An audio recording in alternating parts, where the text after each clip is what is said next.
Well, good morning, everyone. It's a pleasure to welcome all of you to Georgetown this morning as we gather to reflect on the life of Cardinal John Henry Newman and the significance of his contributions today as we celebrate his recent canonization. For those of you who I haven't had an opportunity to meet, I'm Jack DeGioia. I serve as the president here at the university, and I'm honored to welcome all of you to this very special moment. Before we formally begin, I'd like to offer my deep gratitude to a number of individuals without whom this convening would not be possible.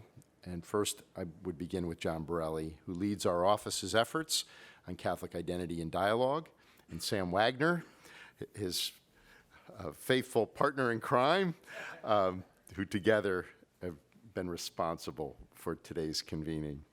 And Sean Casey, the director of the Berkley Center for Religion, Peace, and World Affairs, a co-sponsor of this conference. I also wish to offer a special welcome to Archbishop Donald Bolin of Regina, Saskatchewan. Archbishop, we're so grateful that you could travel such a distance to be with us today. This convening provides an extraordinary opportunity to reflect on the remarkable life and legacy of Cardinal Newman. His ideas and his writings have shaped and continue to shape how we think about the role of the university, how we approach literature, how we consider ecumenical relations.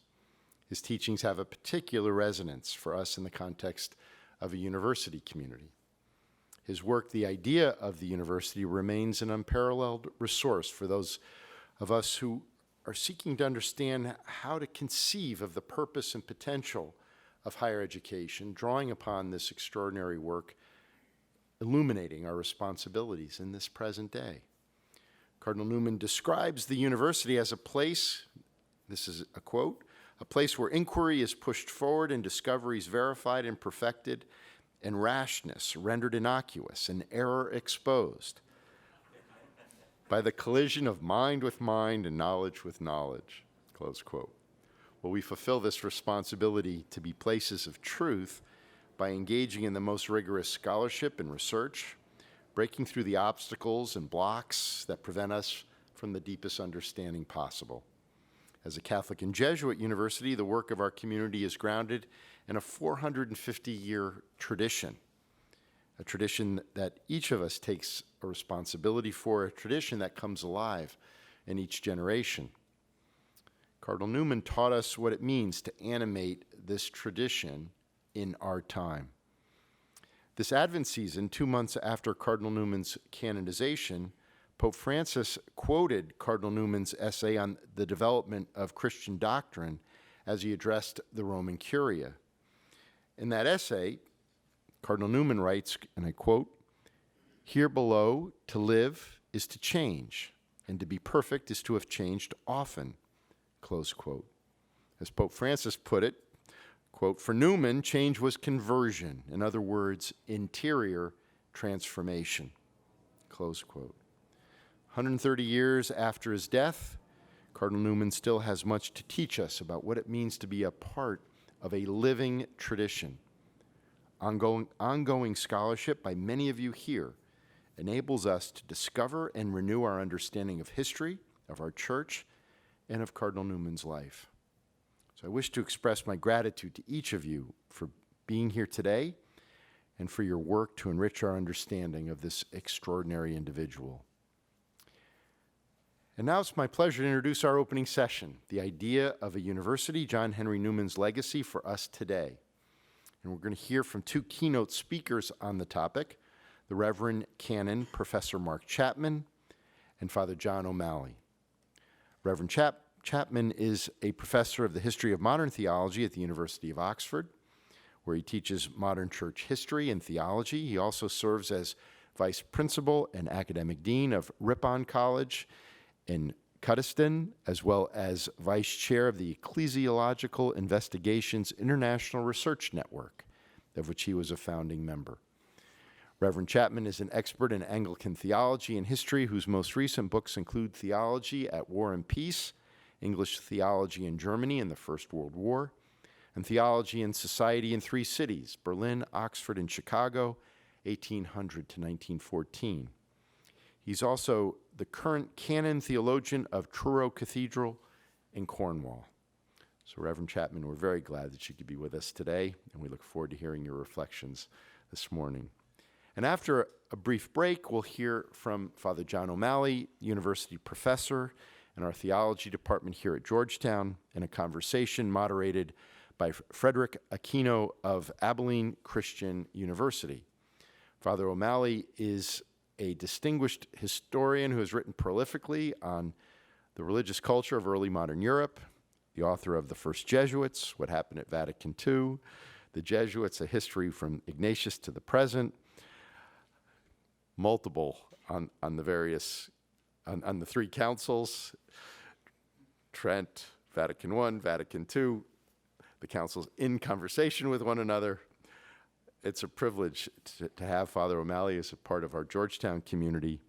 He holds Lifetime Achievement Awards from the Society for Italian Historical Studies, the Renaissance Society of America, the American Catholic Historical Association, and his books have earned prizes from the American Historical Association, the American Philosophical Society, and others. And Frederick Aquino is a professor of theology and philosophy at the Graduate School of Theology at Abilene Christian University, where he directs the philosophy minor. His research focuses on religious epistemology, spiritual perception, Maximus the Confessor, and Cardinal Newman, among other topics that he has addressed, and he's the author and editor of several books, including the Oxford Handbook of John Henry Newman and Receptions of Newman. So we're honored to have these distinguished scholars with us today. I'm grateful to all of you for being here, and please join me in welcoming Reverend Mark Chapman to the podium.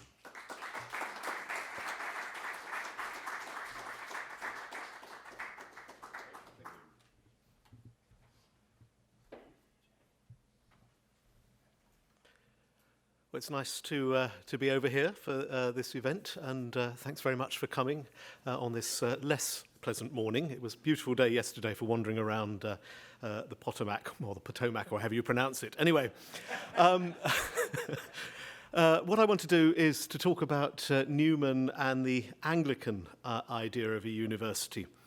Because I think if one is trying to assess the impact of John Henry Newman, it's never something that's straightforward. He was obviously a man of prodigious talent and originality who injected an outsider's genius into the Roman Catholic Church after his reception in 1845. And now, of course, since he's been elevated to the ranks of sanctity, we're also addressing the impact of a saint. Now, unlike some of his fellow converts, Newman was not somebody to deny the importance of his Church of England past. He kept many of his closest friendships, and he never disowned his extensive Anglican writings. And many of his ideas, which were to become so important later in his career, were really shaped by his education and his early career in the most profoundly Anglican institution, the University of Oxford. As I'll show in this lecture, the approach to education he cultivated in Oxford was profoundly influential in shaping the ethos and the tone of his work in Ireland and elsewhere. Indeed, I think it wouldn't be too much of an overstatement to say that Oxford, more than anything else, made Newman the saint that he now is. And as the title of this conference emphasizes, Newman was, or is, very much an Anglican saint. We don't really have a mechanism for creating saints in the Church of England, but if we did, he would certainly be one. Now, to understand this continuity, I think, requires a little bit of historical detail, so do indulge me, not least about the Oxford movement, or Tractarianism, in which John Henry Newman was one of the leading protagonists. Now, this was a theological and ecclesiastical response to the political and religious changes in English society in the early 19th century. The synthesis of church and state, which was embodied in the great institutions of the land, including Oxford, was fundamentally altered by a series of parliamentary acts following the defeat of Napoleon in 1815. So first of all, you get the repeal of the Test and Corporation Acts in 1828, and that opens up public offices to dissenters. They're given the vote, or some of them, a few, are given the vote. And then Catholic emancipation comes the following year, and that means there's a rapid and definitive change in the British Constitution. And that was then followed in 1832 by the Representation of the People Act, which enfranchised significant numbers of the middle classes, as well as getting rid of some of the grossest abuses in the British electoral system. For some, however, not least those in Oxford, where the Anglican hegemony was really particularly well entrenched, it was seen as the death knell of the old system. The old order was therefore profoundly under threat. Parliament was betraying its Anglican heritage. It was as if the umbilical cord connecting church and state was being severed. Now, Newman and his fellow Tractarians sought to defend the old order using new arguments. Theologically, this was expressed in terms of apostolicity, of continuity with the tradition upheld by the fathers of the church in the succession of bishops, as well as in the political arrangements deriving from the settlement under Elizabeth I and the restoration of Charles II. The Oxford movement retained a strong sense of the union between throne and altar, so long as the state itself upheld the teaching of the Church of England as the only legitimate successor of the primitive church in England. For Newman, Oxford University was also to play a central role in this alliance. Indeed, its religious tests meant that as the 19th century wore on, it became one of the last bastions of Anglican exclusiveness. It's important to note that it's virtually impossible to separate the state, the church, and the university. They were so intertwined that it's often difficult really to distinguish one from the other. That meant, as the historian Colin Matthew wrote, the crisis of Oxford seemed part of a crisis for the nation. And the vocation of the University of Oxford was understood as something that was fundamentally religious. As Dr. Pusey was later to put it in his submission to the Royal Commission on the University of Oxford in 1852, he said this: "The problem and special work of a university is not how to advance science, not how to make discoveries, but to form minds religiously, morally, intellectually, which shall discharge aright whatever duties God in his providence shall appoint to them." Now, it was in that unique environment that Newman received his education and worked as a young academic. And it was here that his understanding of the nature and tasks of education was formed. Now, in what follows, I'll endeavour to draw out some of the salient features of the Oxford system, which helped shape his approach to education, which he then took with him later on into his work in Dublin. And I'll conclude briefly by suggesting that some aspects of what Newman experienced and learnt at Oxford may still have more than a degree of relevance in higher education today. So if you want to doze off through the first bit, then wake up at the end. Let me say a word or two about Newman's Oxford. Now, Newman was 16 years old when he went to Trinity College, Oxford in 1816 to begin his studies. Now, Oxford at the time was, with Cambridge, one of just 2 universities in England. Both were essentially Anglican institutions, providing education for the professions and for the ruling classes. Now, despite their often extremely young age, undergraduates at Oxford had to subscribe to the 39 Articles of Religion of the Church of England on matriculation, so when they went. And most colleges required compulsory Holy Communion once a term. Things were a little bit different at Cambridge, where from 1772 you only had to take your religious tests on graduation. And that meant there were quite a number of people who went to Cambridge who weren't members of the Church of England. They couldn't be admitted to their degrees, but they could at least get their education. So F.D. Morris, for instance, who came from a Unitarian background and who later became one of Newman's great sparring partners, he studied in Cambridge, even though when he became a member of the Church of England, he moved to Oxford. Though 2 universities had really quite a different feel, and that was noted in 1834 by George Moberly, a fellow and tutor at Balliol College, Oxford, during one of the regular attempts to remove these Anglican tests from Oxford University. He said this: "How different is the Cambridge religious system from ours? In our colleges, a Roman Catholic or Socinian would feel their doctrines denied more or less directly every day of their lives. In the regular course of our religious reading, every form of dissent would in turn be exposed and refuted. The spirit of our whole system contradicts throughout the very system of dissent. We therefore do not allow the precedent of Cambridge. We have instituted and we wish to perfect a higher system of religious education than is there possible. So Oxford, obviously, a higher system of education than Cambridge.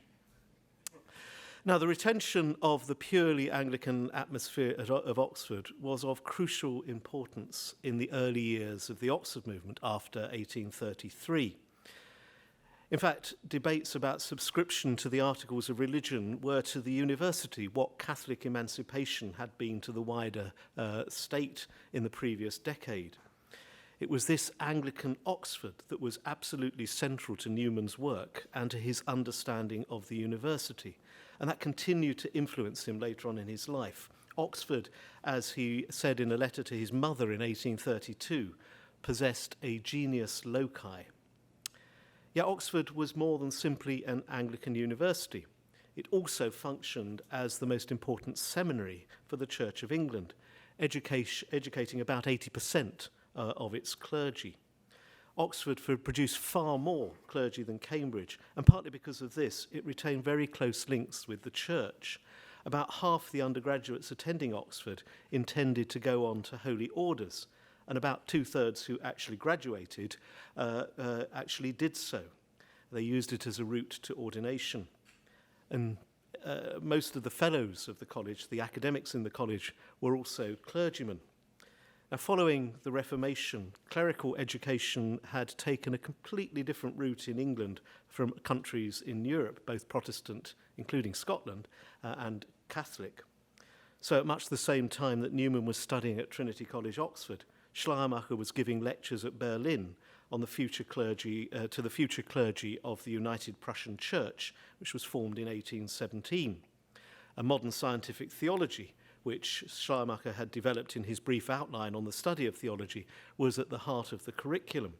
His so-called princes of the church were first and foremost to be educated in a theology which was studied according to the canons of modern knowledge. But the Church of England did things quite differently than things were done in Germany. There was little compulsory theological education for clergy. Instead, ordination came after a bishop's examining chaplain had been satisfied as to the candidate's suitability, and usually social class. While often highly educated, few clergy could be classed as trained theologians. Theological education for university graduates began as late as 1854 with the foundation of my own college at Cuddesdon by Samuel Wilberforce, the Bishop of Oxford. But even then, the curriculum was very far from scientific. Later, as an Oxford professor, Dr. Pusey remained opposed to the introduction of the scientific study of theology into the university, even if he sought to introduce a theological society where all the papers to be taken would have to be submitted to clergy for approval beforehand. Undergraduates at Oxford were unable to take a degree in theology until an honour school of theology was introduced in 1869. Now, even though there was no distinct theological degree for undergraduates at Oxford, after the reform of the University Examination Statute in 1800, Oxford required all its students to take a compulsory course in divinity and theology. At every examination, it stated, on every occasion, the elements of religion and the doctrinal articles must form a part. Theology was therefore to be part of a general education. So to complete the Bachelor of Arts, students had to show knowledge of the Gospels in Greek, the 39 Articles of Religion, and Bishop Butler's quasi-canonical analogy of religion, which was later so influential on Newman and other members of the Oxford movement. There was no room for laxity in the study of divinity either. Indeed, success in classics or mathematics, which constituted the core curriculum in 1807, couldn't be compensated for failure in divinity. While no doubt many regarded divinity simply as a hurdle to be jumped over, others treated it with the utmost seriousness. So the future Archbishop of Canterbury, Frederick Temple, noted that for the viva voce and divinity examination, both candidate and examiner rose from their seats, having sat down for the earlier bits of the examination. Similarly, one former examiner who submitted evidence to the Royal Commission in 1853 observed that in the 1820s, when Oxford's ablest and most accomplished students stand up to be examined for the degree of BA, which is the turning point of life, the first book which is placed into their hands is the Greek New Testament.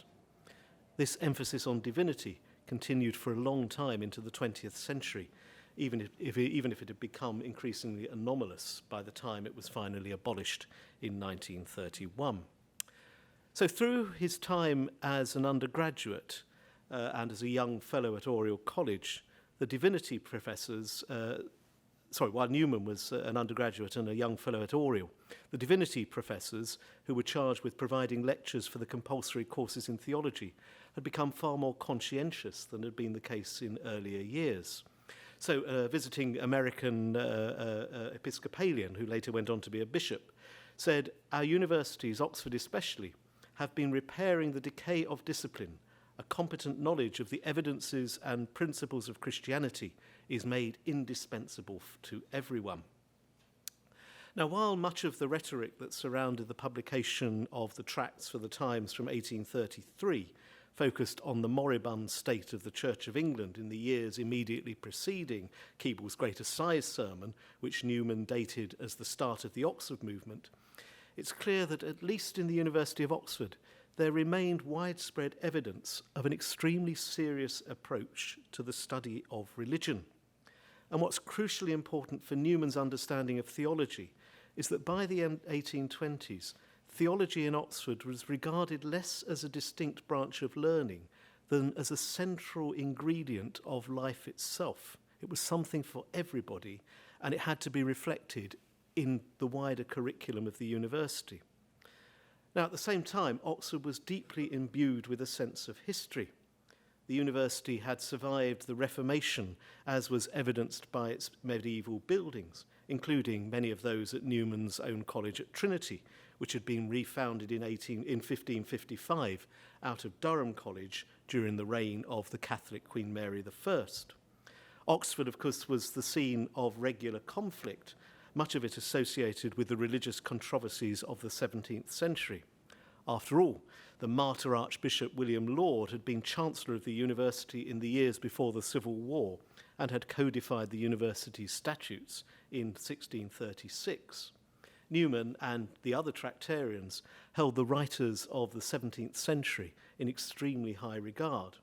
So on a journey back to Oxford from London in 1830, Newman wrote to an undergraduate friend, "King Charles and his bishop seemed to rise before us along the old road which leads from Oxford to Cuddesdon.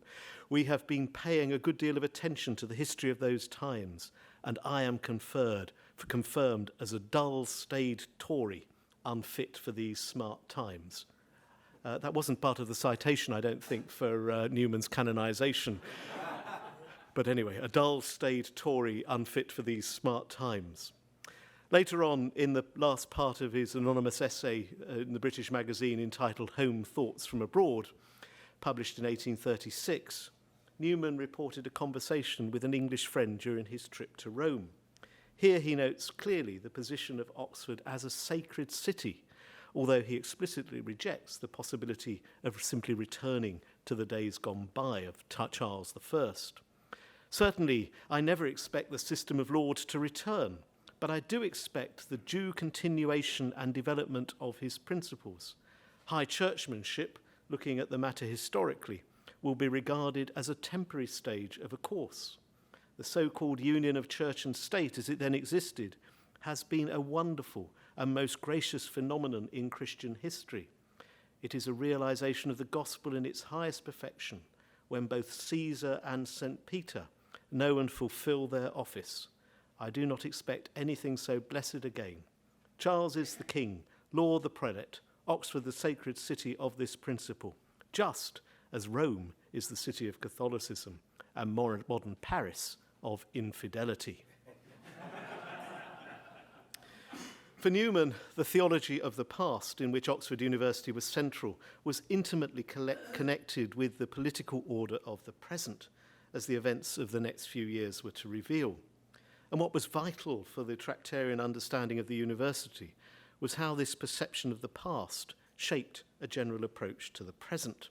A sense of history and continuity with what had gone before was absolutely central to their efforts at reform.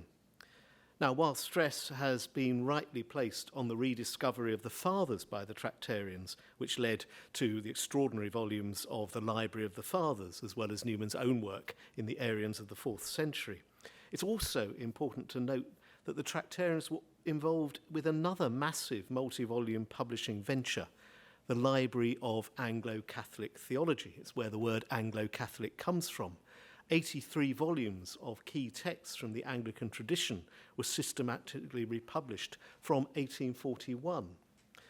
And the post-Reformation Church of England, like the other institutions of the state, including Oxford, was understood as part of the wider Catholic inheritance rooted in the past and continuing in the Church of England. In many ways, Oxford, before the reforms of the 1850s, was a bit like a living being, or to use a kind of religious parallel, a communion of saints. It was a place where current members were grafted onto a whole mass of people who'd been there before.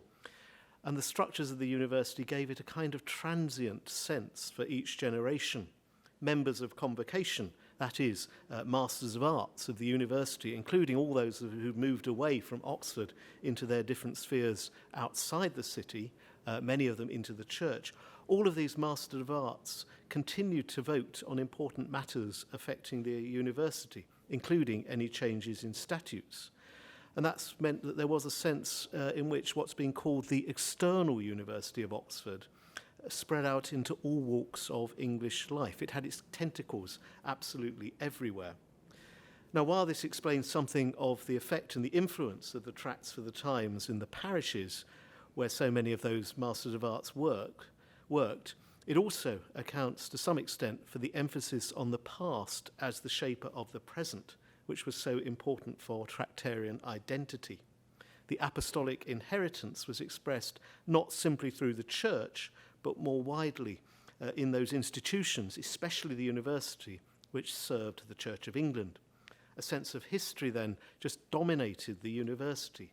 Like the church, it was almost a kind of metaphysical conception. So in the minds of Newman and the other Tractarians, the church and the university were inseparable. Now, Newman's time, there have been some important changes in the organisation of the university. The renewed reverence for the past had been combined with practical reforms in the present, which meant there were really very important changes to the constituent colleges of the university from the beginning of the 19th century. As Peter Nockels writes, Newman was always explicit in his conviction that it was Oxford's unique collegiate structure that allowed university teaching to transcend the mere dissemination of knowledge and to become an actual agent of moral regeneration. Now, whereas in the 18th century it was possible to pass a Bachelor of Arts degree by fulfilling residence requirements and giving formulaic answers to set questions, in the 19th century far more teaching was necessary in order to be prepared for more exacting examinations. The idea that a university should offer teaching was something rather novel in the early 19th century. Newman's own accounts of his life at Trinity College demonstrate that he was receiving a great deal of teaching for what amounted to a very stretching curriculum. Writing to his mother during his first term, he commented, "At the end of every term, you are examined in certain books you choose. These are called collections. I believe I have made something like a dash, and therefore I am a little anxious lest I should not fulfill my engagement. Everyone must take up some Greek, Latin, mathematics, and divinity. I have taken the whole of Xenophon's Anabasis, the Retreat of 10,000. One book would have done, and I've chosen all 7. 2 tracts of Tacitus, the 5th book of Euclid, the hardest book of Euclid, and the Gospels of Luke and John. This is rather fagging for a month or 6 weeks." And as an undergraduate, Newman had contact with a number of sympathetic tutors with whom he worked closely. These included Thomas Short, who was noticed for his asceticism, earnestness, and spirituality. And that idea of the academic tutor was a relatively novel development in Oxford, and standards had greatly improved by the introduction of fellowship examinations at the end of the 18th century, a practice that had begun at Oriel, the college which, by Newman's time as a fellow, had become the intellectual centre of the university. Now, along with the official teaching from Trinity tutors, the undergraduate Newman also engaged a private tutor, Dr. Ogle, with whom he stayed in very close contact for the remainder of his time in Oxford. Despite this help, however, the relative novelty of the reformed examination system meant that few knew really how to prepare their students adequately for final examinations. Indeed, Newman may well have been rather too well prepared. As he noted in his autobiographical memoir, it's written in the third person, he had overread himself, he'd lost his head, utterly broke down, and after vain attempts for several days had to retire. He was devastated by his poor performance in his final examinations, a third-class degree, but even saints can do badly in their finals. He wrote to his father, "It is all over, and I have not succeeded. The pain it gives me to be obliged to inform you and my mother of it I cannot express. What I feel on my own account is indeed nothing at all compared with the idea that I have disappointed you, and most willingly would I consent to 100 times the sadness that now overshadows me, if so doing would save my mother and you from feeling vexation. I will not attempt to describe what I've gone through, but it is passed away, and I feel quite lightened of a load. The examining masters were as kind as it was possible to be, but my nerves quite forsook me and I failed. I have done everything I could to obtain my object. I have spared no labour, and my reputation in my college is as solid as before, if not as splendid. If a man falls in battle after a display of bravery, he is honoured as an hero. Ought not the same glory to attend on him who falls on the field of literature?" Despite that disappointing result, however, Trinity continued to maintain faith in Newman, who was encouraged to go forward for the demanding 3-day fellowship examination at Oriel in 1822, in which he excelled. Now, the collegiate system in Oxford was at the heart of Newman's experience of the university, both as an undergraduate and then as a fellow. The small size of the colleges, they usually had about 30 undergraduates, allowed for a particularly close pastoral relationship between teacher and learner. This meant that undergraduates received not simply instruction, but what the Tractarians came to call ethos. Along with his fellow tutors and friends, people like Hurrell Froude and Henry Wilberforce, Newman, who was appointed tutor at Oriel in 1826, helped transform the tutorial system into a kind of religious relationship to such a degree that he was soon under suspicion. As Newman wrote in 1836, education was not simply about the learning required to pass examinations or about mere science or evidences, but was principally concerned with the expression of faith in life. It was as much of a calling as that of a missionary. Education was then premised upon a life of obedience, which provided the proper attitude towards teaching. Now, all of this had a direct impact on the need to subscribe to the teachings of the Church of England enshrined in the 39 Articles. Now, while he was no great friend of those articles of religion and would have preferred just the Apostles and the Nicene Creeds alone, Newman nevertheless claimed, "The advantage of subscription, to my mind, is its witnessing to the principle that religion is to be approached with the submission of the understanding. Subscription to the Articles is a memento and protest, and again actually does, I believe, impress upon the minds of young men the teachable and subdued temper expected of them. They are not to reason, but to obey, and this quite independently of the degree of accuracy, the wisdom, etc., of the Articles themselves." Now, modelling his approach on the methods of the Church Fathers, Newman regarded education as a sacred calling which aimed at building up the moral life. One of the reasons he read so widely in the Fathers was because they'd been involved in educating clergy, educating the people who'd come to them. Now, as he suggested in a university sermon preached in Epiphany 1839, faith is spoken of as having its life in a certain moral temper. It was not the same method of proof as reason, but was something higher than reason. So it comes as little surprise, therefore, that Newman regarded collegiate education as analogous to a kind of monasticism, where the fellows shared a common table and pursued higher studies in the service of God. Now, despite the many changes since the Reformation, Newman continued to hold up the ascetic ideal of the founder of Oriel itself, Adam de Brum, which he claimed was partly what led him to establish his little monastic house down the road from Oxford at Littlemore. So let me say a word or two about this idea of ethos and the role of the tutor. Now, in his painstaking analysis of the concept of ethos in the Oxford movement, James Pereiro has shown how Newman and his peers, influenced by the Aristotelianism, particularly of Bishop Butler, as well as Aristotle's Nicomachean ethics itself, they were insistent on the union of head and heart in the process of education. This was expressed by another tractarian, Frederick Oakley, in a pamphlet of 1837. This is what he wrote. Many will smile at the notion of attempting to establish a connection between a certain course of heathen philosophy and the particular ethos in matters affecting the church and the constitution of society, which the University of Oxford is known to favour. And yet, it is a matter of experience that a common temper and a like tendency may pervade views of subjects in themselves the most dissimilar, and which is yet more paradoxical, views of the same subject maintained by persons so differently and, in many respects, oppositely situated as heathen and Christian philosophers. How else can we explain the unquestionable fact that every page of the writings of such men as Bishop Butler and Richard Hooker admits of being illustrated by reference to the moral and political philosophy of the ancients? The coincidence between their views of the doctrine of habits, of the nature of temptation, and of man's consequent responsibility for it, and above all, between their respective modes of treating the great questions of fatalism, are among the most familiar.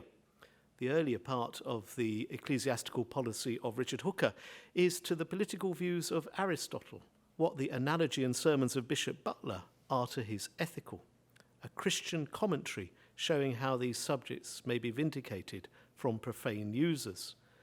That has something to say about the nature of interreligious dialogue. It's done historically, but it does have quite a lot to say about how one learns from the pagans there.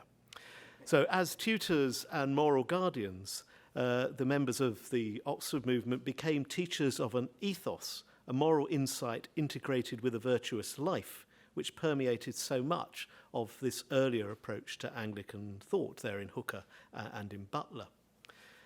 Now, Newman had observed the importance of such an integrated approach to faith and life as early as 1824. Writing to his mother, he noted, "I shall certainly always strive in every pulpit so to preach the Christian doctrine, as at the same time to warn people that it is quite idle to pretend to faith and holiness unless they show forth their inward principles by a pure, disinterested, upright line of conduct."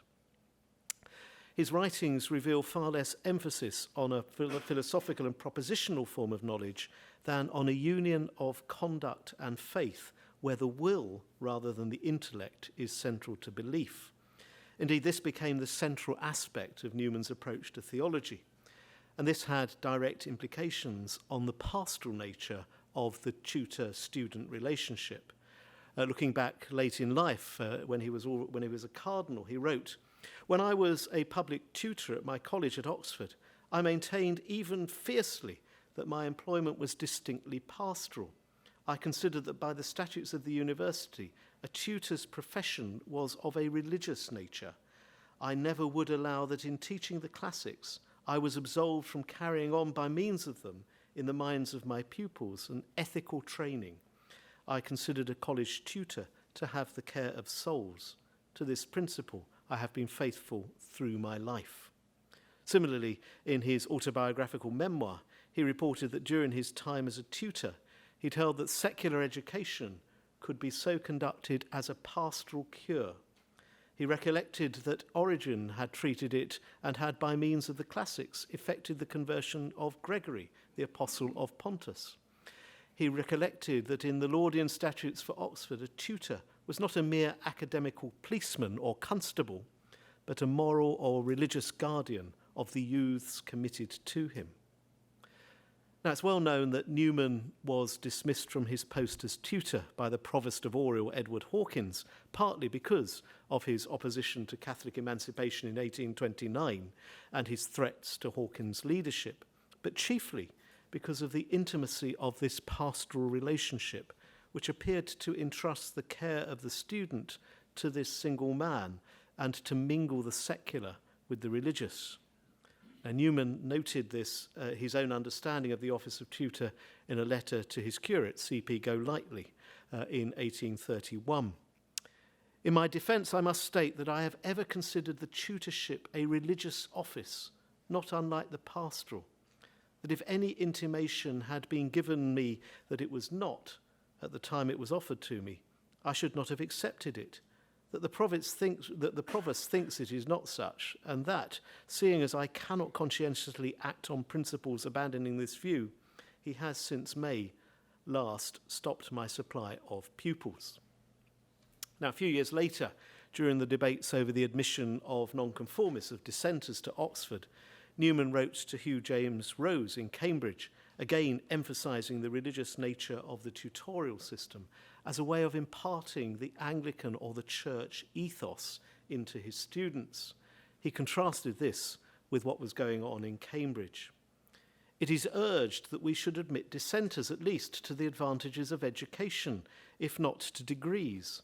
At Oxford we have for the most part small colleges and no students lodging in town. The students are required to attend chapel morning and evening as the rule, and the Lord's Supper termly. Each tutor knows his pupils personally with more or less intimacy according to the disposition of each party, but still in many cases with an intimacy bordering on friendship. The tutor is often the means of forming his pupils' minds, of setting up a standard of thought and judgment in his society, and that, of course, in accordance with, or rather based upon, the doctrine of the Church. Now consider what can be more different than the respective tempers or ethos of dissent and churchmanship, the one founded on reverence, the other on boldness and self-will. I am still speaking to our friends. How can a tutor do anything for pupils whose first element of character differs from that of the Church? The very subscribing the 39 Articles, which is exacted by us on entrance, is a check upon the words of unruly spirits, even if their imagination rove. Now, the role of the college tutor was therefore to ensure that the Anglican ethos was handed on through instruction, friendship, and example. In short, as he wrote to his dissenting brother Francis in 1840, I think a churchman is, abstractly thinking, a man of a certain ethos and a dissenter of another. Now, this distinction between two types of ethos relates closely to Newman's differentiation of orthodoxy from heresy, which so preoccupied him in the 1830s.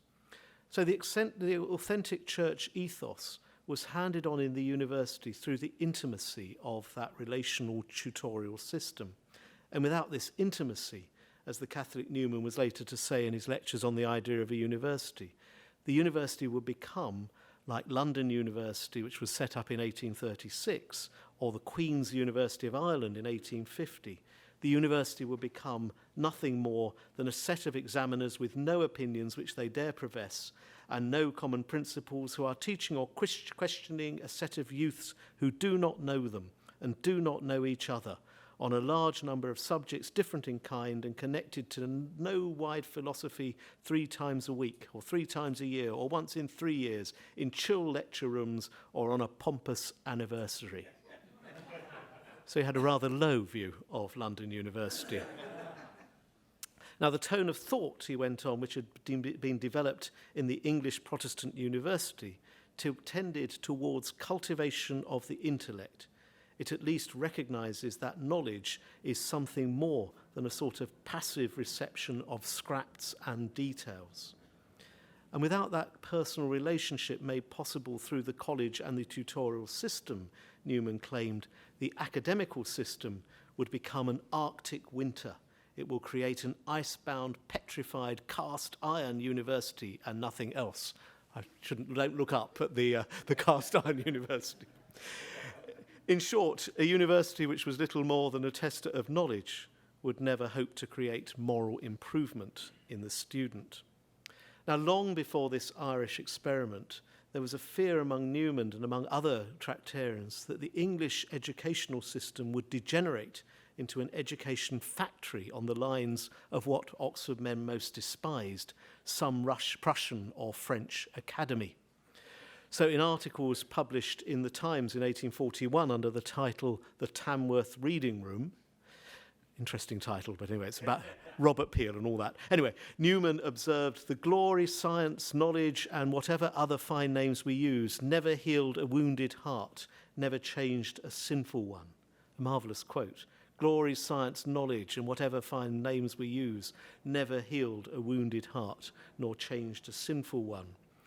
So this combination of knowledge with the inclination of the heart and the movement of the will, which constituted the fullness of faith, was integral to the understanding of the church ethos and created a very different purpose for learning.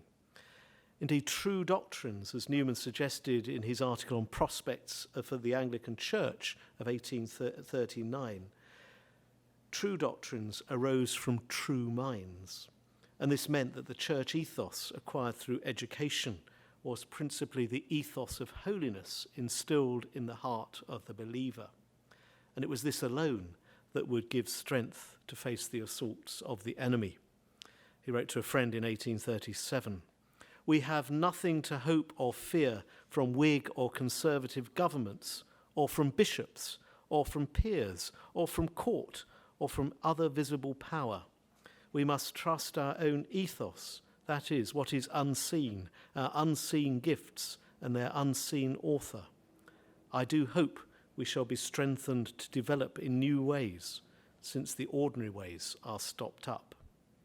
So Newman, like his fellow tractarians, regarded this church ethos as it was imparted through a moral system of education as a kind of protection against secular encroachments on the church and on the university. So what Newman and the other tractarians sought above all was a purification of the Church of England through the application of an ethos that was imparted through an education which united religious thought with the moral life. So what can we make of all these teachings? What can we draw from them for the present? Now, Newman, as is well known, gradually came to change his mind about the Church of England and the Anglican synthesis of church, state, and education.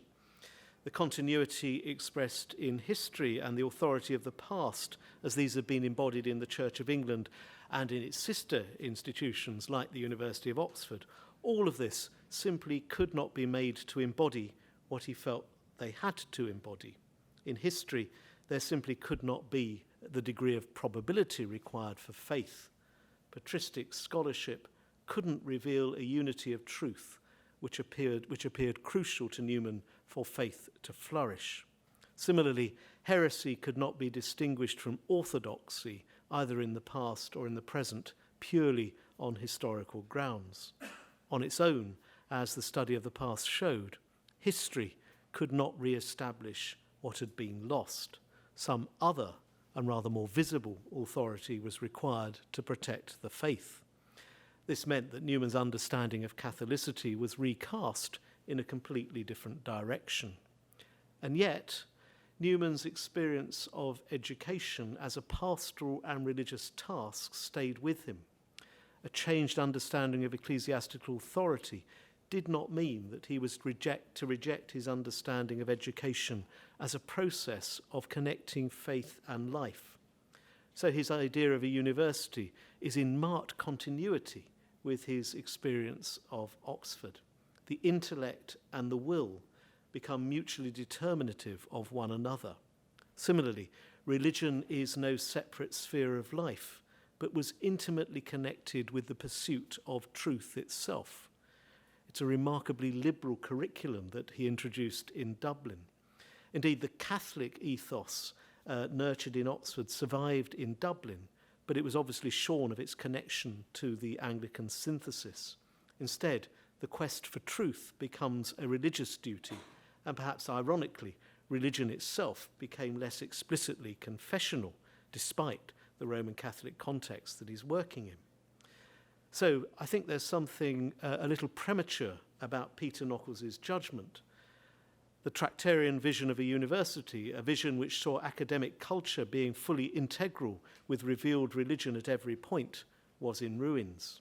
It had perhaps simply mutated into something more universal. Newman's insight, which was imbued in him through his time in Oxford, was that authentic education required a religious disposition, and learning was a moral and spiritual process that was gained through a particular relationship. Now, matters in the 21st century are obviously rather different. Most universities are bigger, more democratic, and less tightly controlled by the church than was 19th century Oxford. And yet it seems to me there's still something important in our new saint's vision. Without some sort of institution to nurture the pursuit of the humanitarian or religious ethos which underpins the task of university education as conceived by Newman, universities are, I think, in an extremely precarious situation. This is not without some relevance for those involved in higher education today. Instrumentality and utilitarianism, kind of things Newman labels as Prussianism, it seems to me, are increasingly rampant. In England, at least, students are considered consumers of education, which is understood principally on commercial grounds. And even the University of Oxford is increasingly being run like a large business. Newman may well have been right to suggest that a university without an ethos is not really a university at all, but is merely an examination factory. But matters, obviously, are increasingly complex. And so we might ask, who will be responsible for supplying the ethos when everything is understood simply in terms of the realm of possibilities, as Newman saw? And what happens when neither of Newman's churches, the Roman Catholic Church or the Church of England, are any longer trusted to be the definitive authority in defining the moral life of society? Who are the new moral guardians for the future leaders of our countries? As Pope Benedict put it presciently 10 years ago in his address to members of both houses of the British Parliament during his visit there, each generation, as it seeks to advance the common good, must ask anew, what are the requirements that governments may reasonably impose upon citizens, and how far do they extend? By appeal to what authority can moral dilemmas be resolved?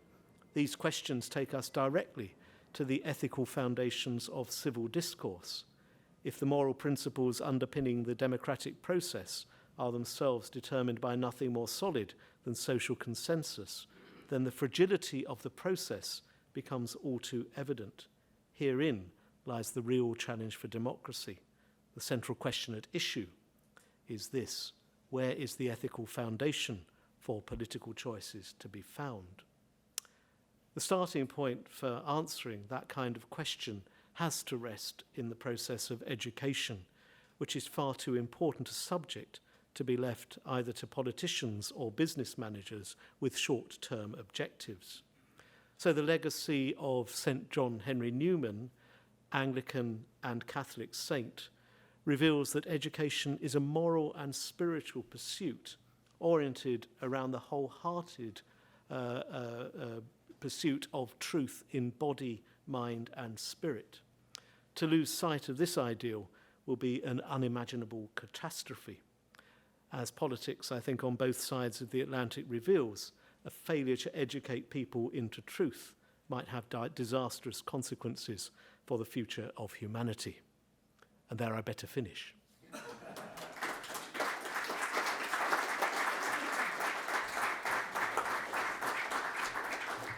Thank you so much, Canon Chapman. Mark, would you remain here to take a few questions? Because procedure this morning is, with each presentation, each keynote address, we will take a few questions directly to the presenters. And then after the second keynote address and questions to John O'Malley, we'll then have a discussion. So we have a few minutes before a short break for any questions to Canon Chapman. In the back, yes. Thank you very much for. Thanks very much for a wonderful talk. I'm interested in one aspect that you alluded to quickly at the end, which is how did Newman see the role of the individual tutor? And what I'm thinking of is somebody like John Keble, who had a highly personal, though perhaps not an overly intellectual component to his thinking, and yet whom Newman was very close to and approved of greatly. But how did that, somewhat American take on the role of the teacher figure in Newman's thinking? Do you want to take a few, or shall I answer? Go ahead. Why don't you? Yeah. I mean, I think, is that going? Yes. I think with Keble there is a very good example of a tutor involved in the moral education. So it is that sense of working together. So, I mean, Newman's own output might have been relatively non-intellectual compared with Newman's, but Keble was a first-rate classicist, and he was teaching in that kind of area. So it is that sense of you're guiding people through a process of learning and forming them as characters. So I guess the kind of, the word that I didn't use, which one could have used, which is a big buzzword in theological education, is the idea of formation of the personality. So if one thinks through the sort of stuff that Ed Farley wrote, the idea of the kind of forming people to be characters imbued with a sense of an identity in relation to God is what they saw themselves as doing. And that was something that required a relationality that wasn't in the kind of master-pupil relationship, but was more of this idea of friendship. It's an interesting word that Newman uses, and it's a word that one finds quite often in the literature of Tractarianism, is this idea of friendship that's there. And you could use many different routes. So one of the reasons they were so interested in poetry at the time was that there was another way into the knowledge of God, and that was through poetry, it was through culture, it was through a different way of learning, rather than just through the intellect. It was through something that touched the heart. I mean, there is quite a strong sense of sentimentality, and this people have spoken about this ad nauseum, about the relationship between Newman's own evangelical past and his Oxford movement present, if you like, and that's certainly something that's there in the kind of religion that moves the heart. Good. Another question, right up here in the front. Yes. Thank you. This is a sort of a contested word, but you mentioned the evangelical aspects of his early life, and I'm thinking of the evangelical wind sort of blowing through the Anglican Church these days with the Archbishop. But this is a somewhat unrelated question going back to early in the talk. Do you happen to see any revival of divinity courses being mandatory at Oxford? I think the answer to that is no.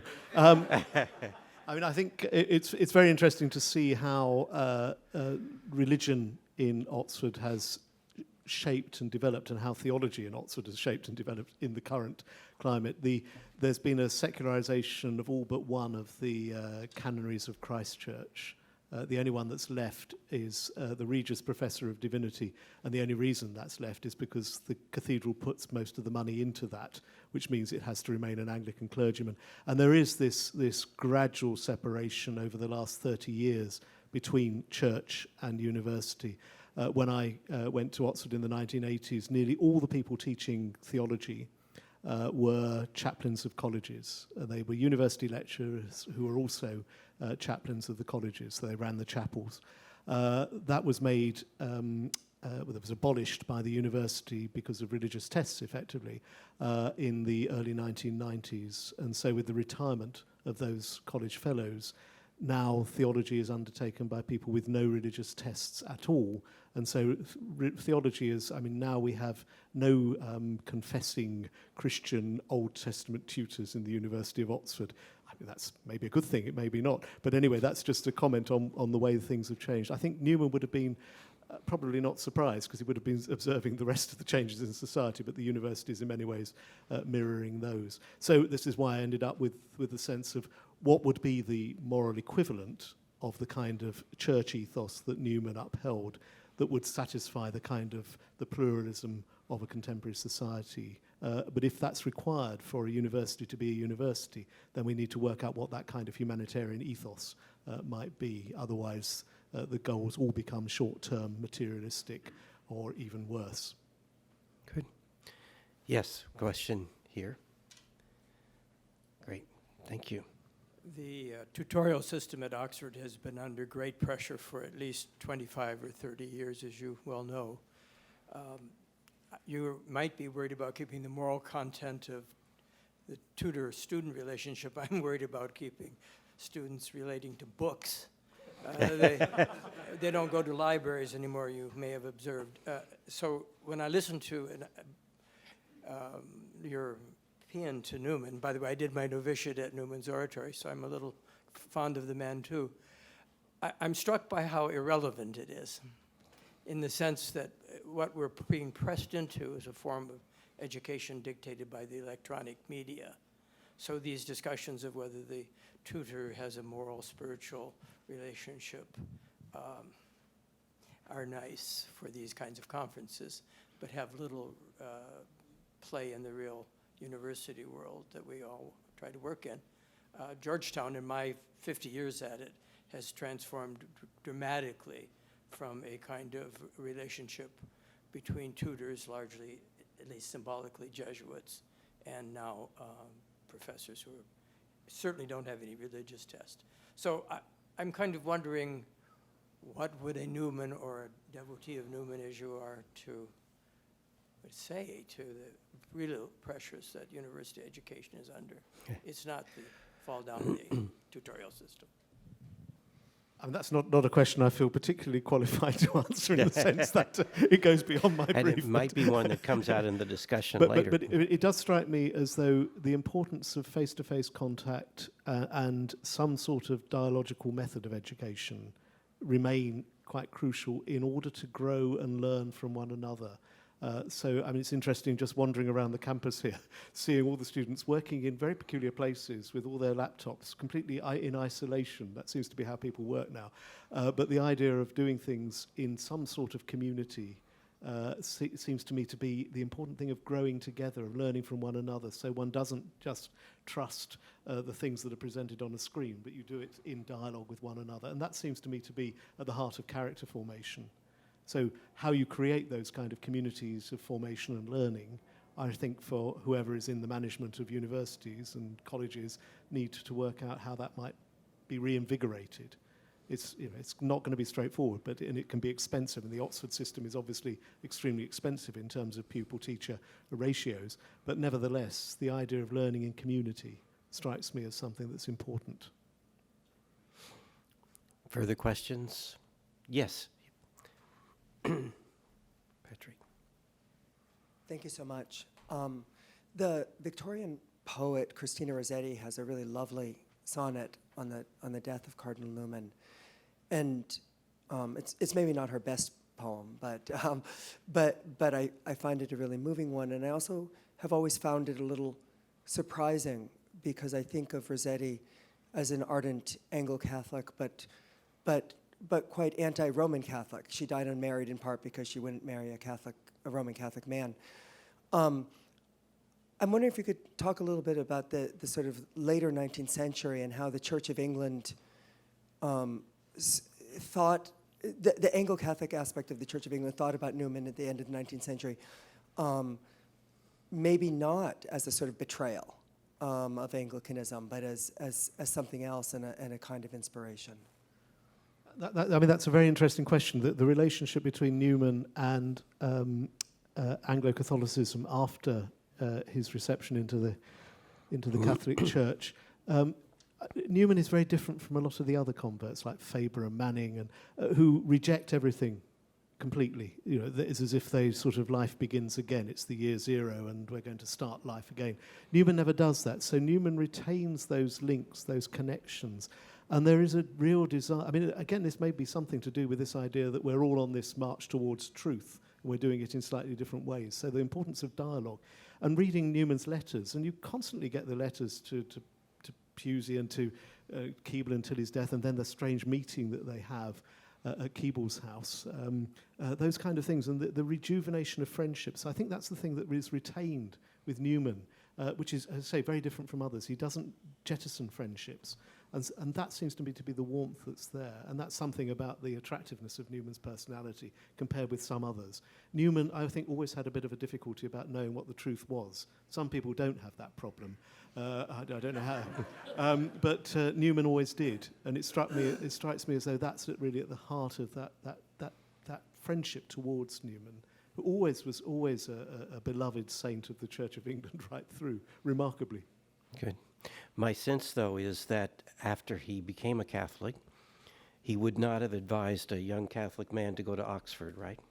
That's certainly the case, yes. Yes. And that's not partly because of the changes in Oxford, which were, it was profoundly sort of secularizing rapidly in the 1850s. So you were no longer going to get a good Church of England education.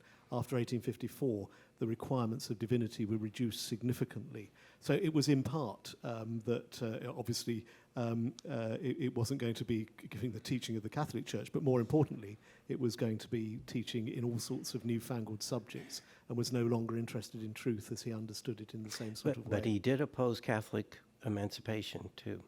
Oh, yes. I mean, he was vigorously anti-Catholic, anti-Roman Catholic, right through until 1841, at least.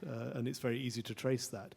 Popery was what he was against more than. But yes, he like most of the members of the Oxford movement, they felt the Church of England was simply the Catholic Church in England, and anybody else was a bit of an upstart if they claimed to be the Catholic Church in England.